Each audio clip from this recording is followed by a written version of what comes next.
Last month, we exposed the calculated airport heists at OR TAMBO that are carried out using spotters within the terminal.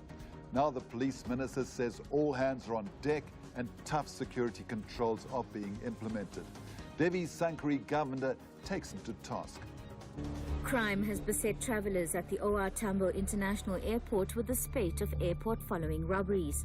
At the time of our last story, there had been 19 confirmed incidents since January. 3 travellers were shot and wounded. No arrests were made. Since our story, there have been 5 so-called follow-home robberies, 1 heist and 1 truck hijacking, all linked to OR Tambo International Airport within a space of 3 weeks. The situation is not getting any better.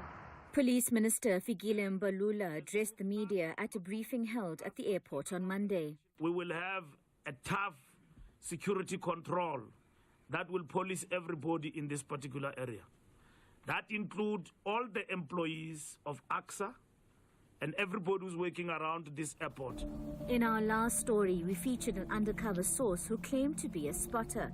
He's employed in the airport and gives robbers information on possible targets for a fee. Well, we placed in different franchises or enterprises. It could be anything from car rentals to securities, to porters, to cleaners. People that work within, they get details, registrations, check your valuables, what you carry, your movements. Travellers may unwittingly draw robbers' attention. The clothes they wear, jewellery, luggage sets, and even their point of origin. All these are key indicators that can turn a passenger into a prime target. I was disgusted that I wasn't half an hour in my own country and I got robbed.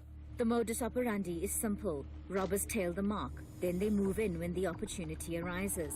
They pull weapons on the victims and make off with thousands of rands in luggage, foreign exchange and jewellery in a matter of minutes. On the 26th of June, Angolan citizens left the airport and were robbed as they reached their hotel in Bruma.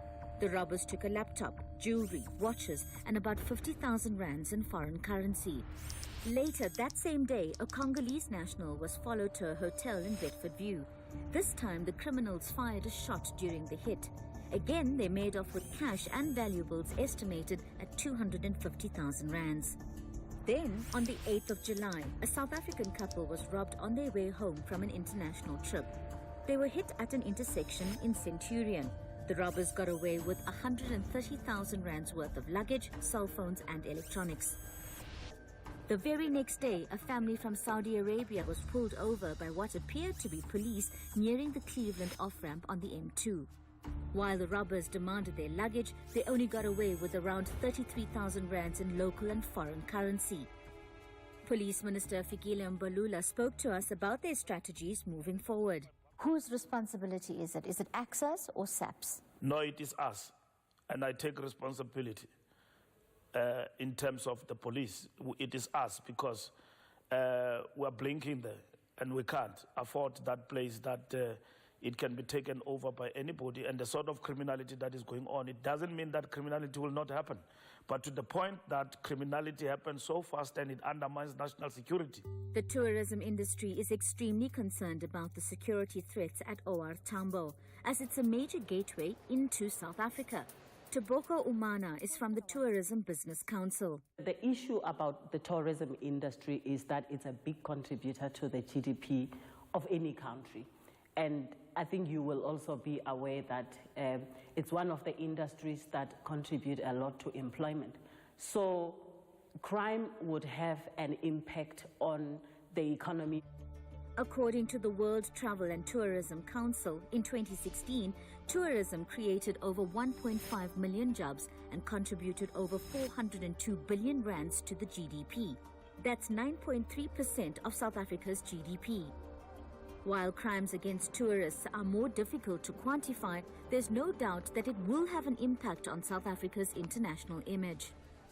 The time for playing games, it's over. We can't be sloganizing with the lives of the people and national security and allow criminals to dent our country and do as they wish. They must know that as much as they play and they think those firearms are actually toys, airport is not a place to play. Our spotter told us in June, while the opportunity is there, criminals will continue to take the gap. Are we ever going to stop this kind of crime, or is it just too lucrative? It's easy money. Why do you need to work for a month when you can make it in a day? That's how they think. How much do the spotters get paid?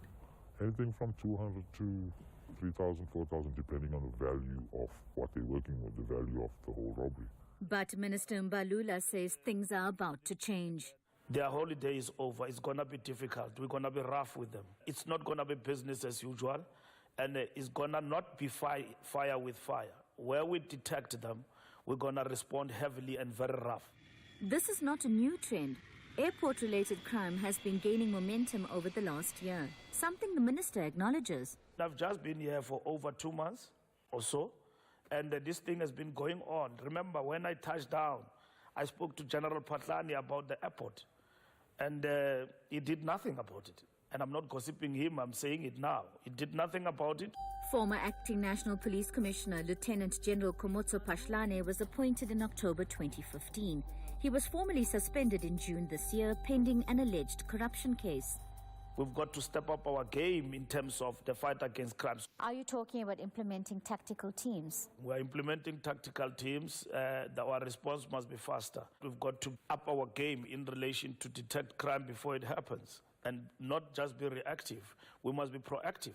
And those who perpetrate crime, if they penetrate our systems, we must be able to basically arrest them. And while the cops are stepping up, so are these brazen criminals. Syndicates seem to be targeting bigger bounties, staging audacious heists with heavily armed gangs on airport property. On the 1st of July, robbers hit the Swissport warehouse at OR TAMBO, stealing a truck carrying cell phones with an estimated value of 10 million rands. 2 suspects fled on foot across the R21 highway. Police responded, killing one and arresting the other. The truck and its cargo were recovered at another location. 9 days later, a truck said to be carrying high-value goods was hijacked outside the Super South gate at the airport. The truck was recovered after the hijackers abandoned it and fled. No arrests were made. We will not respond with broomsticks when people come heavily armed. So, for whatever they come with, we are ready for them. The police had their first proactive success with airport followings this past Thursday.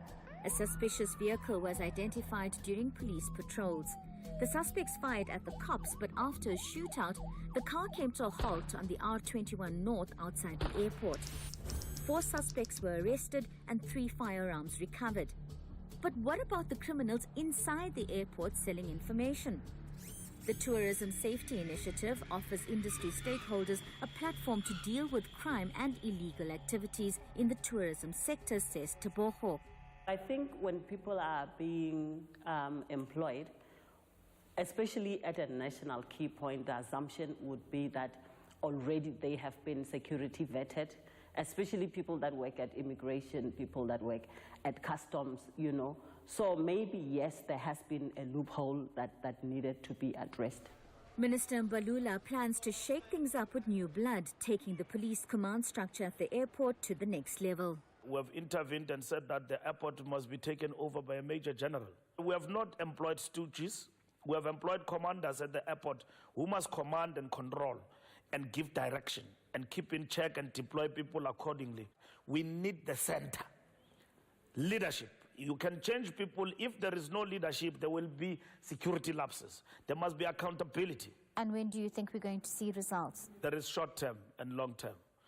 Complicated criminality in the airport includes corruption and collusion, which will require our intelligence capacity. We've got no time to waste time. It's the beginning of the end for airport criminal gangs, says Minister Mbalula. I am saying to South Africans, be rest assured, for what is happening in the airport and what has been happening in terms of the petty crimes that are going on that terrorizing the nation, it's over. Now, do you feel safe when leaving the airport? Share your thoughts with us using #CarteBlanche.